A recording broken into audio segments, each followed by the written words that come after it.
ঈদের ছুটির শেষে কর্মস্থলে ফিরতে শুরু করেছেন রাজধানীবাসী। আবার ঈদে যারা যেতে পারেনি তারা দেরিতে হলেও ঘরে ফিরছেন। আরও জানাতে কমলাপুর রেল স্টেশন থেকে যুক্ত হচ্ছেন সহকর্মী মাসুদুর রহমান।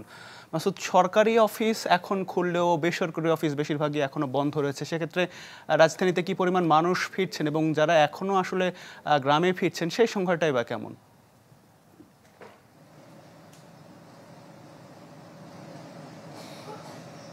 আসলে আমরা সকাল থেকে কমলাপুর স্টেশনে যেটি দেখেছি সেটি হলো যে এখানে যে পরিমাণ মানুষ গ্রাম থেকে ফিরেছে তার থেকে বেশি কিন্তু ঢাকা ছেড়েছে। আজকে আমরা সকাল থেকে দেখেছি প্রায় ঢাকা থেকে 13টি ট্রেন ছেড়ে গেছে। তো প্রত্যেকটি ট্রেনেই কিন্তু উপচে পড়া যাত্রী ছিল। যারা আমরা সাধারণ যাত্রীদের সাথে যে কথা বলেছি তারা বলছেন যে ঈদের যে ভিড় থাকে, চিরায়ত ভিড়, সেই ভিড়টি তারা অ্যাভয়েড করার জন্যই মূলত ঈদের পরে যাচ্ছেন। কিন্তু আজকেও যে এই পরিমাণ ভিড় হবে তারা সেটি বুঝতে পারেননি।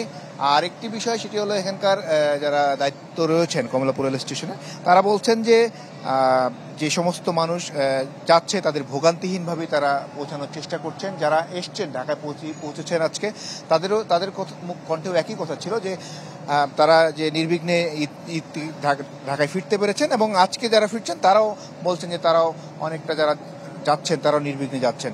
সব মিলিয়ে বলা যায় যে কমলাপুর রেল স্টেশনে আজকে গত কয়েকদিনের থেকে যাওয়ার থেকে আজকে যে পরিমাণ মানুষ এসছে তার থেকে অনেক বেশি মানুষ গেছে এবং সকাল থেকে 13টি ট্রেন ছেড়েছে, প্রত্যেকটি ট্রেনেই উপচে পড়া ভিড় ছিল। আর এই মুহূর্তে কমলাপুর রেল স্টেশনে এখন যাত্রী শূন্যই বলা যায়।